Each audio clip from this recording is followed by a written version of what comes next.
Good morning everyone, and I'd like to welcome you all officially to IVS Exhibition Day.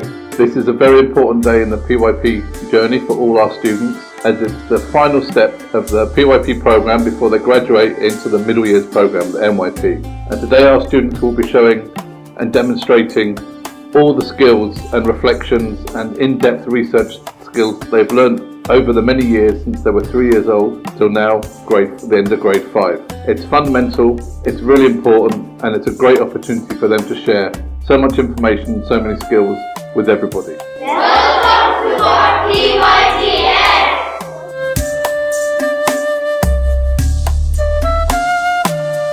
Hi, I'm really proud to witness the PYP exhibition today. It's wonderful to see how the kids have put in their creativity and efforts. What is really interesting is how they've picked on real life issues, and they've also come up with quite interesting solutions for that. It's really wonderful to see the kids be so confident, and a big shout out to all the teachers and mentors for helping them throughout their journey.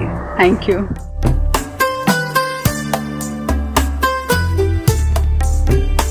Hi, I'm Dr. Walker, a Langan Lit and INS teacher for MYP.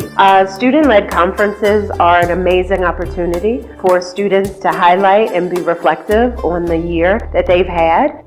The PYPX, I've been a mentor to one of the grade 5 students, and it's been an amazing time to see their journey and to be able to see the changes that they've gone through in being an inquirer and understanding the importance of meeting deadlines, setting goals, and I look forward to the next years to come. At PYP, the primary years program, we focus a lot on transdisciplinary learning, and the middle years program, MYP, we focus on learning which is interdisciplinary. The student-led conference is a showcase of children's learning in these different sectors, and that's what's visible today. Hello, we're the parents of Kabir from EC5B. This was our first student-led conference, and it was. I felt very proud to see my son lead the way. Show us about 7 different activities, moving on from one to the other. So we're quite impressed to see his literacy and numeracy skills, as well as timekeeping skills. Like he was able to tell us what was on the clock. So this was new for us. Instead of anybody prompting, the students themselves showing us what they can do. It's a very different way, and we like it actually. It was very nice to see.